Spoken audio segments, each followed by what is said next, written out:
Students, आज मैं आ गया हूं आप लोग के साथ एक नया सम लेकर। Exercise 4.3 question number 4। अब मैं आप लोग को बता दूं, अगर आप लोग ने इसी चैप्टर के पुराने वीडियोस जिसके अंदर मैंने क्वाड्रेटिक मेथड को समझाया है, अगर आपने वो नहीं देखा है तो आप आई टैब पर चले जाना, वहां पर आपको मिल जाएंगे। चलो हम हमारा ये वाला सम शुरू करते हैं। The sum of the reciprocal of Rahman's age 3 years ago and 5 years from now is 1/3. Find his present age. क्या फाइंड करना है हम लोग को? एक रहमान नाम का लड़का है, उसकी प्रेजेंट एज फाइंड करनी है। तो उसकी प्रेजेंट एज कैसे फाइंड करेंगे हम लोग? तो सबसे पहले तो जो फाइंड करना है उसको हम लोग क्या ले लेते हैं? एक्स ले लेते हैं। तो let Rahman's present age be x। ठीक है, रहमान की प्रेजेंट एज को मैंने क्या ले लिया? x ले लिया। अब उसके बाद क्या बोला है? उसके बाद ये बोला है कि सम ऑफ रेसिप्रोकल। ठीक है, अब देखो यहां पर आपको कंडीशन लिखनी पड़ेगी। अगर आप कंडीशन लिखोगे तो ही एग्जामिनर को पता चलेगा कि आपने किया क्या है। तो चलो हम लोग कंडीशन लिख लेते हैं कि the sum of the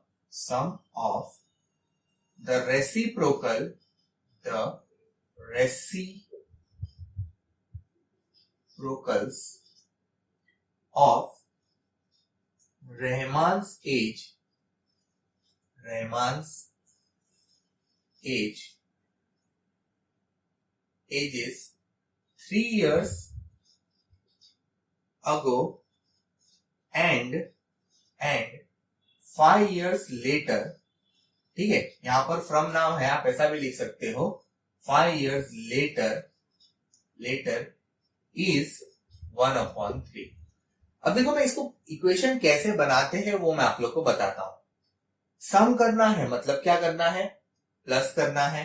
reciprocal मतलब आप जो भी चीज लिखोगे उसको आप डिनोमिनेटर के अंदर लिखोगे।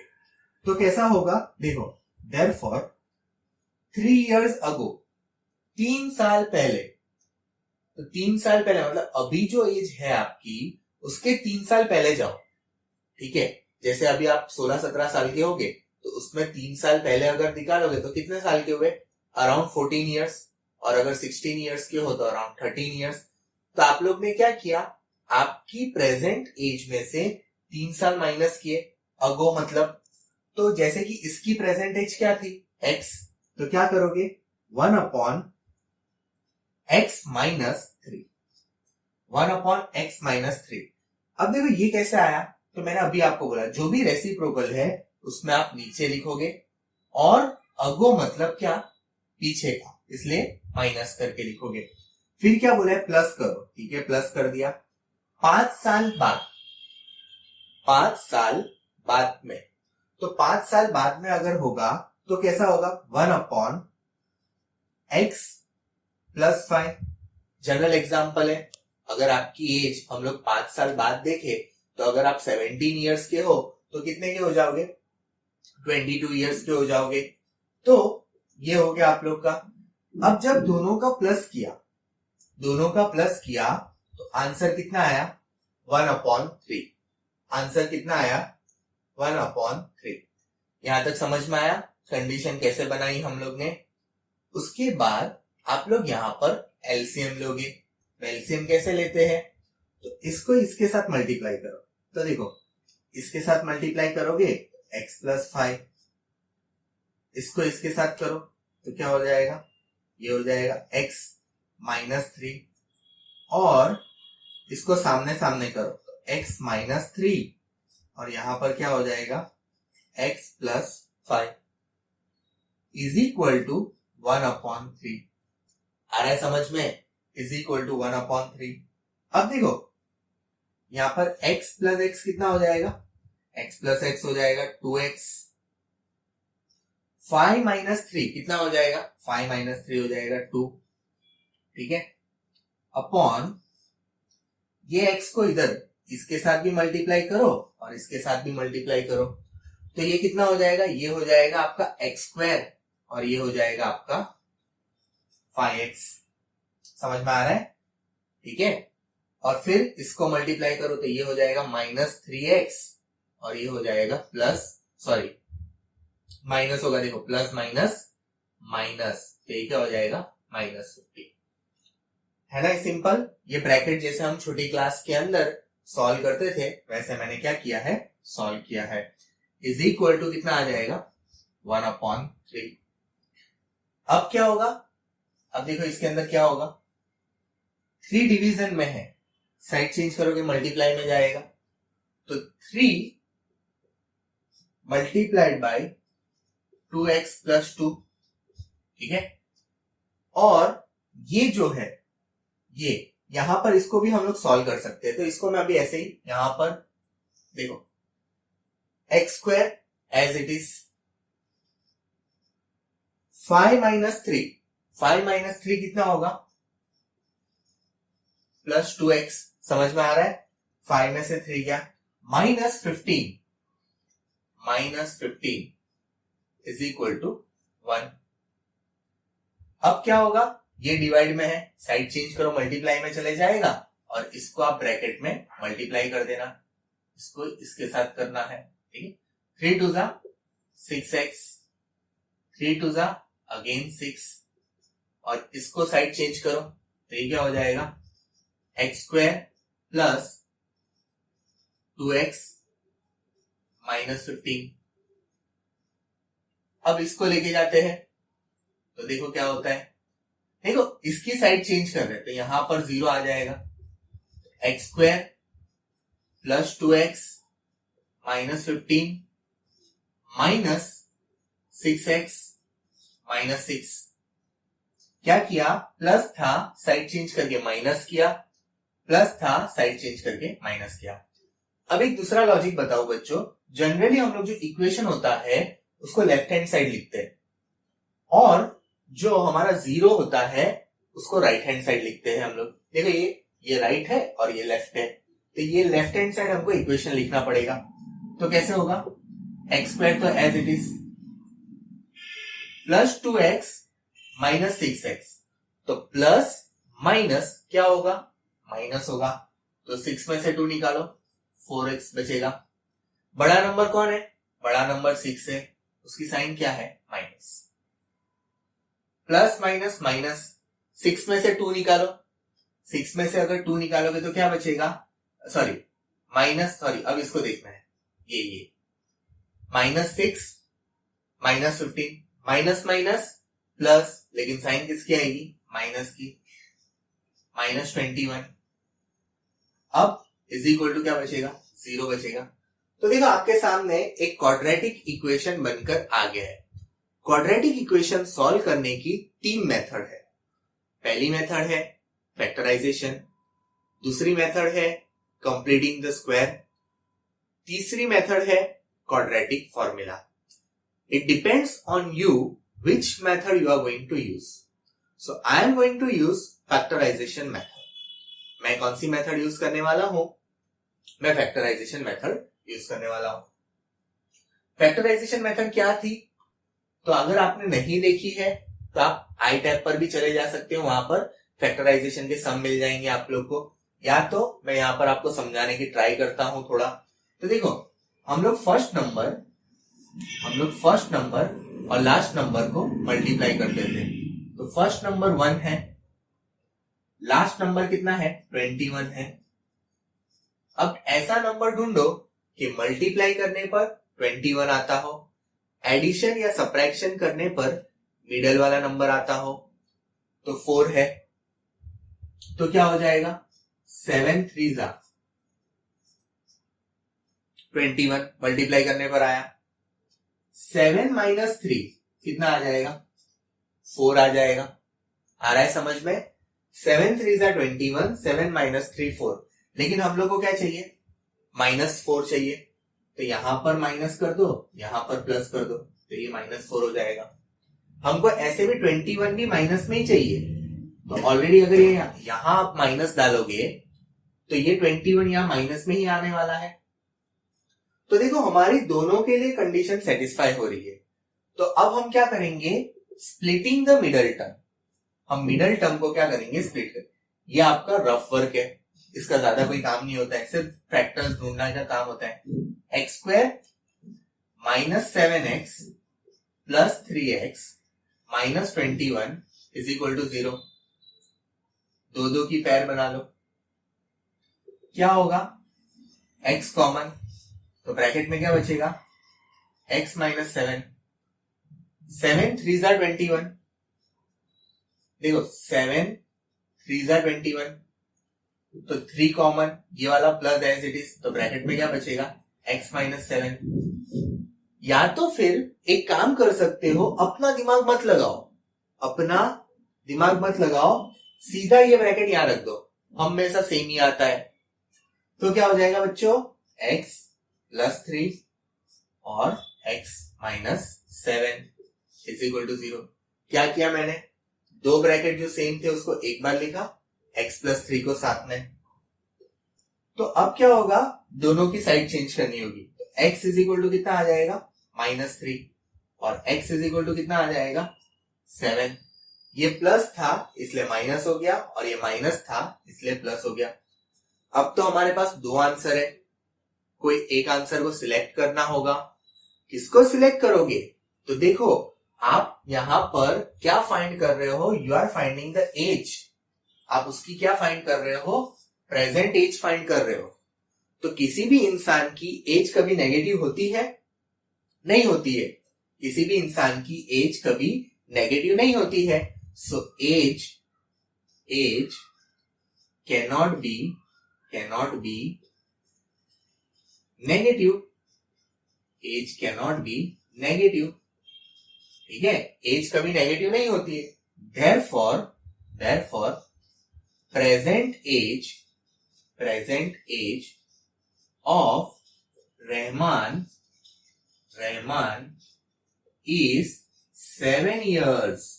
मतलब रहमान की प्रेजेंट एज कितनी हो जाएगी, 7 years। सो आई होप आप लोग को ये जो सम मैंने पूरा समझाया है आपको समझ में आ गया होगा। तो अगर आपको कोई डाउट रह गया है तो आप कमेंट सेक्शन में लिख देना। Thank you so much. Hello students, let us start our next sum, question number 5। In a class test, the sum of Shefali's marks in mathematics and English is 30.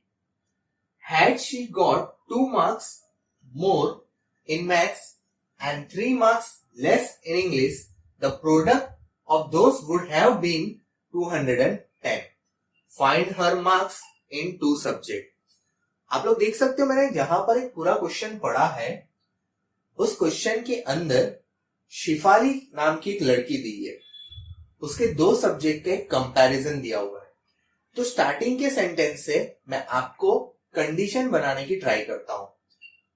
The sum of Shifali marks in mathematics and English is 30। Means अगर हम लोग उसकी condition बनाने की try करते हैं तो maths plus English कितना हो रहा है, 30। मतलब मैथ्स और इंग्लिश दोनों का मिला के कितना दिया हुआ है, 30 दिया हुआ है। अब अगर उसको मैथ्स में x मार्क्स मिले हैं, मैथ्स में अगर उसको x मार्क्स मिले हैं तो इंग्लिश में उसको कितने मिलेंगे, तो इंग्लिश में उसको मिलेंगे 30 माइनस x। समझ में आया, ये मैथ्स और इंग्लिश मिला के 30 है। तो अगर उसको मैथ्स में x मार्क्स मिलते हैं, इंग्लिश के लिए क्या करना पड़ेगा, 30 माइनस x। तो इसका कंडीशन कैसे बनेगी कि let Shefali scored x marks in maths या मैथमेटिक्स बोल सकते हो आप, और Shefali scored 30 minus x marks, 30 minus x marks in English। ठीक है, तो ये दो कंडीशन बन गई आपकी। अब नेक्स्ट क्या दिया है, had she got 2 marks more in maths, मतलब उसको अगर 2 मार्क्स ज्यादा मिले होते मैथ्स में और 3 मार्क्स इंग्लिश में कम मिलते, तो उसका अगर हम लोग प्रोडक्ट करते तो कितना आता, 200। मतलब if she gets 2 marks more in maths and 3 marks less in English, then the product is 210। ठीक है, शॉर्ट में थोड़ा मैंने डिस्क्राइब कर दिया इसको। शी गॉट 2 मार्क्स मोर, मतलब इसमें कितना प्लस करना पड़ेगा, x + 2। और दूसरा क्या दिया हुआ है, 3 मार्क्स लेस इन इंग्लिश, मतलब 30 - x - 3। क्यों माइनस किया, बिकॉज लेस बोला था। देन द प्रोडक्ट, मतलब ये दोनों का क्या करना है, मल्टीप्लाई करना है। उसका आंसर कितना आता है, 210। तो नेक्स्ट क्या हो जाएगा, x + 2 और यहां पर 30 - 3 कितना हो जाएगा, 27 - x = 210। तो इसका कितना आ जाएगा, इसका आ जाएगा x + 2, सॉरी, अब आपको करना पड़ेगा, अब आपको इसको इधर मल्टीप्लाई करना पड़ेगा। x को इधर मल्टीप्लाई करो तो क्या आएगा, x², क्या आएगा 27x, और यह आएगा -x²। ये 2 को इधर मल्टीप्लाई करो तो कितना आएगा, 54, 27 2 जा, और ये कितना आएगा, -2x = 210। अब क्या हो जाएगा, देखो पहले x² लिखता हूं, तो -x², फिर क्या आएगा, 27 - 2, राइट ना, 27 - 2 कितना आ जाएगा, 27 - 2 -25x, प्लस आएगा कि या माइनस, प्लस आएगा, बड़े नंबर की साइन, और यहां क्या आएगा, +54 = 210। नेक्स्ट क्या करोगे, -x² + 25x + 54 - 210 = 0। ये प्लस था, साइड चेंज की, माइनस हो जाएगा। तो देयरफॉर ये क्या हो जाएगा, -x² + 25x। अब देखो प्लस माइनस क्या होगा, माइनस होगा, मतलब 210 में से अगर आप 54 माइनस करोगे, 210 में से अगर 54 माइनस करोगे, तो देखो इसमें भी बच्चों गलती होती है, आप लोग 0 वाली गलती करते हो। तो देखो मैं इसलिए बता रहा हूं आपको, यहाँ 0 आएगा और यहाँ 10 आएगा, ठीक है। तो 10 में से 4 निकालोगे तो 6 बचेगा, और फिर यहां पर 1 आएगा और यहां पर 10 आएगा, तो 10 में से 5 निकालोगे तो 5 बचेगा, और यहां पर कितना बच जाएगा, 156। लेकिन 156 कैसे बचेगा, माइनस में बचेगा, बिकॉज बड़ा नंबर क्या था, -156 आ जाएगा, ठीक है। अब हम लोग को क्या करना पड़ेगा, अब हम लोग को इसके, देखो ये माइनस में है, ये माइनस में है, तो हम लोग को उसको चेंज करना पड़ेगा। तो देखो ये रफ वर्क था, तो भी मैंने साइड पर किया हुआ था। वो साइन कैसे चेंज करोगे, आप समझो कि मैं इसको पूरा माइनस के साइन के साथ मल्टीप्लाई कर रहा हूं, तो अगर माइनस साइन से मल्टीप्लाई करूंगा तो x² क्या हो जाएगा, प्लस हो जाएगा, उसके बाद -25x हो जाएगा, because we are multiplying with minus sign, तो minus minus plus, plus minus minus, minus minus plus, तो ये आ जाएगा +156 = 0। तो देखो ये आपका क्वाड्रेटिक इक्वेशन बन गया। अब इसके आपको क्या निकालने पड़ेंगे, फैक्टर्स निकालने पड़ेंगे। आप इसको 3 मेथड से कर सकते हो, factorisation, completing the square method और क्वाड्रेटिक फॉर्मूला। तो इट डिपेंड्स ऑन यू कि आप कौन सी मेथड सिलेक्ट करते हो। मैं आप लोग के साथ फैक्टराइजेशन करने वाला हूं। तो फैक्टराइजेशन का थोड़ा रफ वर्क बता दूं। देखो, फर्स्ट नंबर और लास्ट नंबर को मल्टीप्लाई करो। यहां पर कुछ नहीं है, मतलब 1 है, तो 1 इंटू 156 कितना आ जाएगा? 156। अब ऐसा नंबर ढूंढना है कि मल्टीप्लाई करने पर 156 आए, एडिशन सब्ट्रैक्शन करने पर कितना आना चाहिए? 25 आना चाहिए। आई थिंक 13 12 आ। देखो 13 इंटू 12 करके देखते हैं। 2 3 जा 6, 2 1 जा 2, 1 3 जा 3 1 आ गया बच्चों 156। इसका मतलब हमारा जो फैक्टर है वो एग्जैक्टली करेक्ट है। ठीक है, 156 और 13 प्लस 12 कितना हो जाएगा? 25। सेंटर वाला भी आ जा रहा है। अब एक प्रॉब्लम है, हम लोग को 25 माइनस में चाहिए। तो क्या करना पड़ेगा? -13 और यहाँ पर माइनस, तो ये -25 हो जाएगा।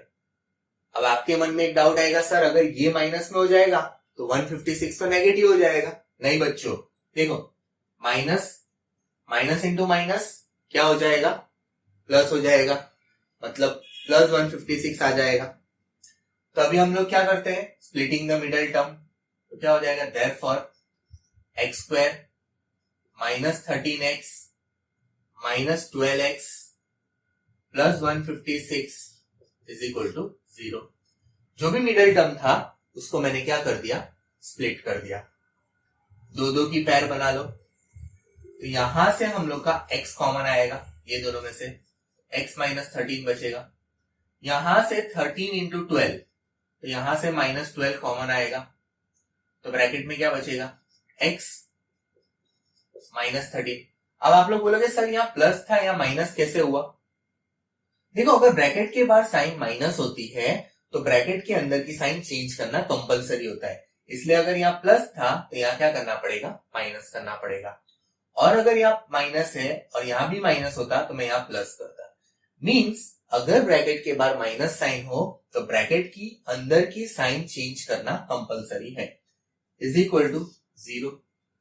दोनों ब्रैकेट सेम है, x -13 और x -12।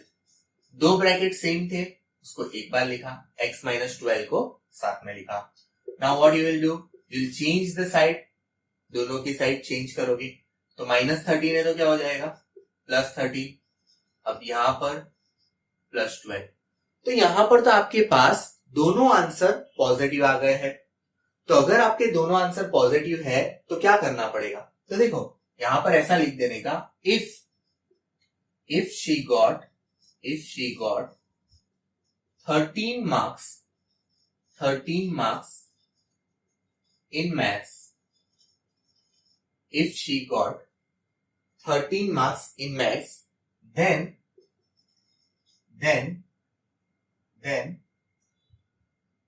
she got 30 minus x करना पड़ेगा। मतलब कितना हो जाएगा? 30 माइनस कितना करना पड़ेगा? 13 करना पड़ेगा। तो 30 माइनस 13 कितना हो जाएगा? आई थिंक आएगा 17, राइट? 17 हो जाएगा। अगर माइनस करना नहीं पता है तो देखो 2 और ये होगा 10, तो 10 माइनस 3 कितना हो जाएगा? 7 और 2 माइनस 1 17। तो she got 17 marks in English. ये एक कंडीशन हो गई, ठीक है? ये एक कंडीशन हो गई कि अगर उसको 13 मार्क्स मिलते हैं मैथ्स में तो 17 मार्क्स मिलेंगे उसको किस में? इंग्लिश में। और अगर ठीक है, देयर आर 2 कंडीशन। और if she got 12 marks in maths, अगर उसको 12 मार्क्स मिलते हैं मैथ्स में, देन शी गेट्स, यहां पर गेट आएगा, then she gets how much? 18 marks in English. अब आप लोग बोलोगे सर यहां पर दो क्यों सिलेक्ट किया? ये 18 कैसे आया? 13 में से 30 में से 12 माइनस किया हुआ है। तो यहाँ पर दो कंडीशन इसलिए मुझे लेनी पड़ी बिकॉज दोनों पॉजिटिव आए थे। तो अगर कभी भी ऐसा होता है दोनों पॉजिटिव आते हैं तो आपको दोनों टेस्ट करके लिखना पड़ेगा। ठीक है, सो आई होप मैंने जो पूरा सम किया है वो आपको समझ में आया होगा। अगर सम के अंदर कोई डाउट है तो आप कमेंट सेक्शन में लिख देना, और अगर आपको मेरा ये वीडियो पसंद आया है तो जरूर लाइक करना और मेरी चैनल को सब्सक्राइब भी कर लेना ताकि आपको मैथ्स के ऐसे मजेदार वीडियोस मिलते रहे। Thank you so much.